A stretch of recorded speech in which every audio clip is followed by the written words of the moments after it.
vamos começar. Beleza? E parece que cada vez mais tem gente sendo autoridade em todos os assuntos, né, doutor? Pois é, isso é um fenômeno da internet. Eu adoro essa informação descentralizada da internet, né? É muito bom ver todo mundo tendo voz. Mas, assim, a internet acaba formando muitos especialistas instantâneos também, né? Muita gente leu a aba de livro, virou especialista, ou até às vezes recebeu um diagnóstico, virou especialista, e é um pouco complicado. Eu prefiro que todo mundo tenha voz para falar, eu prefiro. Mas a gente precisa também colocar nossa informação para prevalecer aquela informação mais substanciosa também, né? E ter um espaço aqui para isso, legal pra caramba, vamos lá. No caso dessa série aí, o senhor já chegou a ver alguns absurdos aí sendo falados na internet? Olha, essa série eu achei bastante interessante, Rodrigo, por causa que ela levanta muitas perguntas e eu acho que ela não responde as perguntas de uma forma barata. Ela deixa muita coisa em aberto. E aí, o que eu vi quando eu comecei a ver a repercussão da série? Muita gente ligada à cultura pop ou cinema comentando lá do plano sequência. Eu falei, achei legal o pessoal descobrir o plano sequência hoje em dia, né? Eu via filme do Hitchcock, que também era sem cortes. Eu falei, é legal o pessoal descobrindo isso, que passa a apreciar de uma forma mais legal as produções. Então, eu vi o pessoal comentando isso. Eu vi muitos canais com temas relacionados comentando sobre essa coisa do incel, sobre masculinidade, mas eu vi, assim, muito pouca coisa sendo comentada sobre relação entre pai e filho. Tanto que eu escolhi, cara, não dá pra conversar sobre tudo nessa série. Até dá, vai levar um vídeo de 2-3 horas, né, pra isso. Então, eu escolhi esse tema como tema central. Então, eu vi bastante coisa ser discutida de diferentes pontos de vista. Isso eu achei bem legal. Só uma coisa que eu não achei legal, que você falou, você viu algum absurdo? Pessoal tentando fazer diagnóstico, principalmente no garoto. Eu acho que a série nem se propõe a isso. E hoje em dia tá um tal de todo mundo saber fazer diagnóstico, né? Todo mundo. Eu nunca vi tanta gente que teve um relacionamento tóxico com um narcisista, né? Todo mundo fazendo diagnóstico a rodo. Eu acho que só isso que eu vi algumas pessoas pecarem. Mas, no geral, eu acho assim, diferentes pontos de vista apareceram. Repito, essa série levanta muita pergunta, não traz resposta barata para nada e levanta perguntas certas.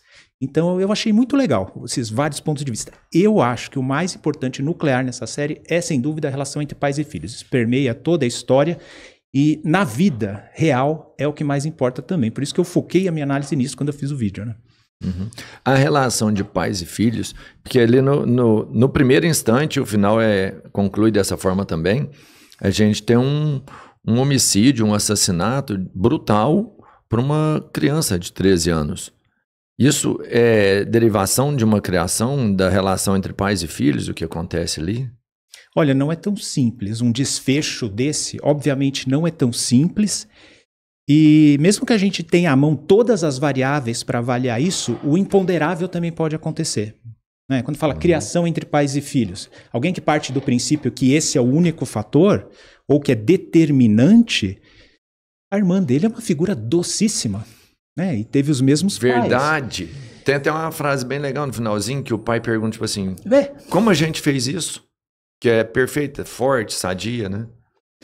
E ela fala, a esposa responde, né, do mesmo jeito que a gente fez ela. E tiveram uma criação, viveram juntos, tiveram uma criação parecida. Então, qualquer pessoa que vem com uma resposta simples para um problema tão complexo quanto esse, para uma resultante tão complexa e dramática como essa, está sendo simplório. Ou está sendo simplista de forma proposital, ou está sendo um tanto quanto inocente. Né? É um problema bastante complexo. Agora, de todas as variáveis, a relação entre pais e filhos, ela é muito importante para o desenvolvimento de qualquer ser humano. Se vocês quiserem, eu posso até discorrer um pouco mais sobre isso, porque tem muita gente comentando. Por favor, né, Joel? Ô, doutor. Eu acho que, só pegando um gancho aqui, vamos falar do ponto de vista sociológico para a gente se complementar, tá, doutor? Eu ligo pro doutor, a gente conversa das coisas e tal. Sociologicamente falando, eu acho que essa série, ela veio no momento certo da história. Ela tá no momento certo da história. Ela vai ser muito importante. Ela conseguiu fazer uma coisa que há muito tempo ninguém faz, que é um produto pop estourar todas as bolhas da internet. Esse foi um assunto Verdade. que já fazia muito tempo que todo mundo das suas bolhas discutiram de alguma maneira isso. Foi legal. Mas eu acho que ela é importante porque ela deu um start, assim, apertou um botão, um gatilho para a sociedade, falando assim: nos anos 90, a rua e a forma de educar os jovens era dessa maneira, certo? Você vai sair na rua, tua mãe, olha, você tem que olhar para os dois lados, você não pode falar com o estranho, dentro de casa você tá seguro, saiu de casa você já não tá. O que são as ruas hoje?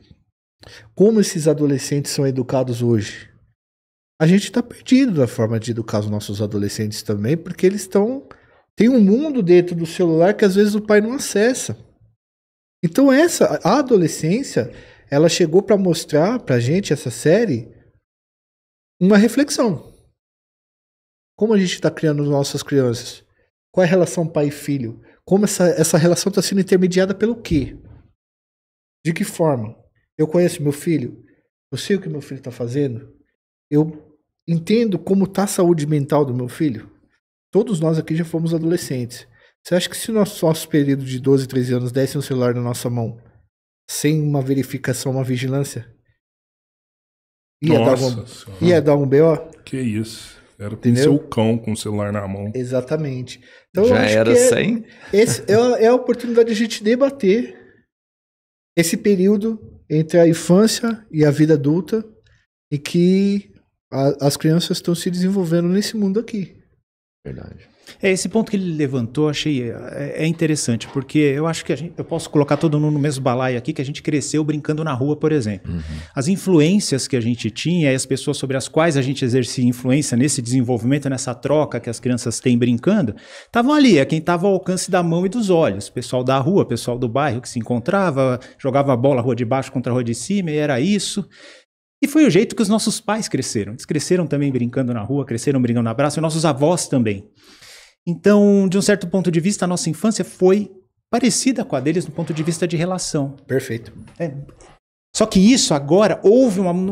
Não dá para supor, quem é pai hoje, não dá para supor que as coisas eram como antes, porque houve uma mudança de paradigma com internet e digitalização da vida. Então, as crianças não brincam mais na rua hoje. É curioso, eu vejo de jovens, eu não estou falando de crianças pequenas, jovens já, quem tem hoje 20 e poucos anos não brincou na rua. Uhum. Eu dei aula de cursinho por muito tempo e eu achei muito curioso, foi uma coisa que me deu um estalo quando eu vi um comentário de internet de uma aluna que pegou aqueles vídeos nostálgicos que a gente vê dos anos 90, brincando na rua, carrinho de rolemã, jogar taco, jogar bete, né? Ela falou assim, que sonho, eu queria que minha infância fosse desse jeito. Aí eu me liguei, cara, eles cresceram sem brincar na rua. A rua deles está aqui dentro, né, cara? A rua deles está aqui dentro. Essa é a rua. Está aqui dentro. Então essa mudança de paradigma tem que ser um alerta para os pais, assim, do mesmo jeito que eu queria saber o que meu filho estava fazendo na rua, queria que ele voltasse na hora de jantar, que é assim, né? Os jovens, para os jovens é até uma coisa estranha eles pensarem isso. A gente saía para brincar, por exemplo, depois do almoço. O pai falava, tal hora em casa, hein? E onde você vai? Não vai longe até tal lugar, até aqui. Então, aquilo lá estava sob o controle dos pais. E eu acho que era mais confortável para os pais também exercer um controle, né? Exercer uma liberdade controlada nas crianças, porque era um ambiente que eles conheciam, eles cresceram naquilo. Eles sabiam as coisas que podiam dar ruim e podiam dar bom naquilo. Agora não. As crianças estão crescendo num ambiente que não é igual ao que a gente cresceu. E aí, essa série levanta acho que é um dos pontos de vista importantíssimos. Levanta, cara, você precisa assim, aquela liberdade controlada que seus pais tinham com você, você tem que ter. Só que a rua mudou de lugar. Caramba. Você vai entrar nessa rua a tal hora, vai sair a tal instante, e você tem que saber onde seu menino tá andando, porque meu pai sabia onde eu andava. Ele tinha meu horário. Eu tava, é o que você falou, eu tinha liberdade. Eu podia sair pra rua, brincar, correr, se eu ia jogar bola ou bete, ou se eu ia mamãe da rua, sei lá, correr na praça. Eu tinha liberdade pra fazer o que eu queria. Mas o meu tempo e o meu lugar onde eu tava, ele era monitorado, né? E aqui não tem essa... É que, Robertinho, o teu pai conhecia a rua onde você andava. O pai do adolescente, ele não conhece a rua que ele anda aqui dentro. Não conhece. A coisa se inverteu. Hoje, por exemplo, tem muito isso, né? No passado a gente falava assim, tem que valorizar os mais velhos, os idosos e tal. E a gente vê que os idosos e os mais velhos, eles perdem cada dia mais valor porque eles não dominam a tecnologia que as pessoas mais novas, elas dominam. A coisa se inverteu. Hoje a coisa mais fácil de você ver é você ir num banco, tem uma mocinha de 19 anos ensinando o senhor de 70 anos, né? a mexer no aplicativo. Isso é bem emblemático. E aí, o que acontece? O pai não sabe o que está acontecendo aqui. A gente viu lá no Fantástico, agora na semana passada, a delegada falando que ligou pra mãe, pro pai e pra mãe da menina, falou assim, ó, sua filha tá numa sala agora sendo coagida por várias pessoas. Não, minha filha tá lá no quarto. Não, pega o celular dela lá. A menina tava fazendo uma live, sendo obrigada a fazer várias coisas. E aí que os pais descobriram onde que a menina estava, de que forma e tal. Então assim, Robertinho, o pai não conhece essa rua aqui. E aí acho que mostra muito isso na adolescência, né? O pai, meio que, como eles fazem o plano sequência de câmera subjetiva, então quer dizer que a câmera toma a nossa perspectiva, você começa a ver o desespero daquele pai, que é um exemplo bom de masculinidade, o pai dele, mano. Trabalhador, sustenta a própria família, é um cara que tem uma família responsável, e ele começa a perceber que ele tá conhecendo coisas do filho dele ali naquele momento, né? Deve ser uma sensação muito ruim, né? Porque entra numa dificuldade que a gente tem que levantar também. Porque a gente falar aqui é fácil, né? Mas aí vamos ver o outro lado do pai? Peraí. Mas eu tenho que... Sabe isso que você falou? Eu tinha a minha liberdade controlada. E era muito fácil e legal para os pais saberem, ó, eu vou colocar esses limites para você e vai lá, se vira, interage, brinca, né? Não é fácil no mundo digital o pai saber esses limites. Até que ponto eu estou invadindo a privacidade do meu filho e tirando a liberdade dele? Até que ponto isso vai quebrar a nossa relação de confiança? Perfeito.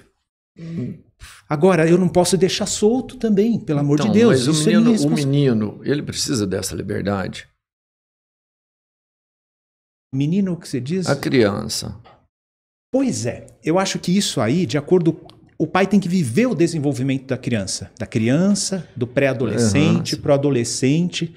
E isso tem que ser feita uma dosimetria entre liberdade, confiança, privacidade. Não é fácil lidar com tudo isso. E, obviamente, isso vai mudar de acordo com o estágio de desenvolvimento da criança, né? Uma criança pequena, obviamente, você tem que restringir muito mais a liberdade dela, com quem ela interage, as situações de risco que ela se expõe. Ah, vou dormir na casa da amiguinha. Não, peraí, eu não conheço a amiguinha, não sei como é a família. Não, traz a amiguinha para dormir aqui. Você dorme com ela aqui, por exemplo. Você tem que restringir a segurança, né? Visando a segurança da criança, de acordo com o estágio de desenvolvimento. Obviamente, um adolescente já é diferente o modo com que se lida com isso. E aí que entra também a dificuldade de ser pai nos dias de hoje. Então, a gente começou a conversa dizendo isso. Pô, você tem que restringir a liberdade, tem que conhecer o mundo em que a criança vive. Pois dentro desse mundo existem essas variáveis. Até que ponto eu estou invadindo a privacidade do meu filho, até que ponto eu estou restringindo demais a liberdade e eu vou afetar a confiança, nesse vínculo de confiança que precisa ter. Por isso que precisa encontrar esse equilíbrio. Não é fácil, queria ouvir até a opinião de vocês quanto a isso. Doutor, eu acho que assim, ó, eu estava esses dias atrás lendo algumas coisas lá, e aí tava falando sobre um novo sentimento que surgiu na humanidade, que é o FOMO, né? O FOMO seria mais ou menos assim, se a gente fosse traduzir e tirar as abreviações, seria medo de ficar desatualizado ou medo de ficar de fora. Os meus amigos professores que ainda estão na sala de aula, e eu já tinha reparado isso quando eu estava, eles percebem que quando os alunos chegam com 9, 10 anos, eles atormentam a cabeça dos pais de uma maneira tão pesada. Eles fazem essa atormentação dos pais porque eles querem e eles precisam de um celular. Porque na escola tá todo mundo com o celular e aparentemente para eles estão perdendo alguma coisa não estando no celular. É como se eles não pudessem sair na rua. E aí é muito complexo isso, porque igual o doutor falou, peraí, eu vou verificar o que está acontecendo aqui, mas eu também não posso entrar aqui e ver o que meu filho, sei lá, meu filho conversou com algum amiguinho dele. Até quando vai esse limite do que é privacidade? Ele tem uma privacidade ou tal coisa. Eu vou dar um exemplo muito prático sobre isso daí. Essas novas gerações, elas vão ter uma relação com as redes sociais diferente da nossa ainda. A gente aqui, acho que o Pedro Henrique também, a gente pegou uma época na internet que a gente logava e deslogava nas redes sociais. Vocês lembram disso? Uhum.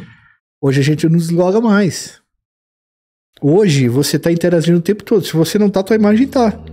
Tá, o vídeo do Rubão com o Paulo Cogos tá rodando na internet, no YouTube. Você imagina essa sensação na cabeça desses meninos neste momento, falando assim, eu estou 24 horas em todos esses lugares aqui dentro. É uma coisa muito complexa que eu acho que a gente ainda não entendeu. E as mudanças, elas são tão rápidas E aí, doutor, acho que aí você fala melhor que tipo o desenvolvimento cerebral ou o desenvolvimento social da criança deve ser uma coisa que fica complicadíssima, porque igual o doutor falou, a gente tá há 10 gerações interagindo da mesma forma, né? Se socializando da mesma forma. Aí, de repente, em 10 anos, atualização de software, de rede social, mudança no algoritmo. E é isso que eu falei, assim, como que você vai deixar uma criança sem o celular se todo mundo tá com o celular e só ela que não tá? Entende essa parada? E aí que os pais precisam entender qual que é o limite daqui de dentro, ó. Eu não sei, eu acho que é uma criação diferente, sabe por quê, Joel? Você pega hoje, em 5 meses, a gente se desenvolve o que levava 50 anos. Né? A evolução é muito rápida. Então, não tem como mais você ficar aprendendo de uma geração para outra.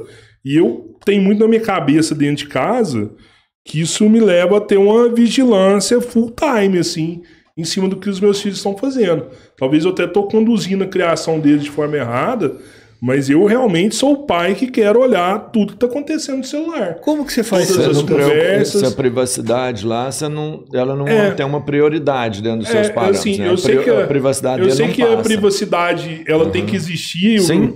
Ele tem que ter o momento dele, mas assim, a minha preocupação com outros problemas é tão maior que eu deixo essa privacidade de lado, eu abro mão de ter essa privacidade, eu quem decido, eu tô fazendo isso, eu vou ser o pai que vai pegar o celular e vai olhar todas as conversas, vai olhar todas as amizades, se pode ser amigo, se não pode, vou colocar bloqueador, ó, aqui não pode entrar, aqui não pode entrar, e eu tenho certeza que também vai ser bem difícil, talvez não vai ser eficiente, porque na casa do amigo dele, a hora que ele vai, o amigo dele tem acesso lá, né? E ele vai encontrar meios de burlar, que talvez eu desconheça, né? Mas é uma vigilância full time e acaba, tipo... Eu às vezes, eu acho que eu sou até mais severo com meu filho do que meu pai foi comigo, sabe?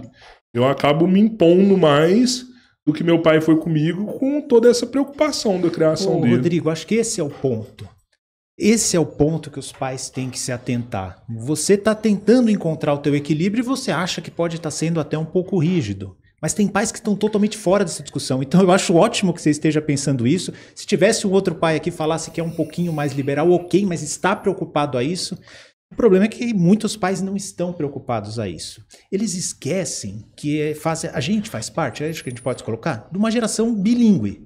Bilíngue é que a gente conhece, cresceu no mundo analógico e a gente se adaptou ao mundo digital. Os idosos lá no banco que você falou, eles não se adaptaram ao mundo digital. Analógicos, total. A gente cresceu no mundo analógico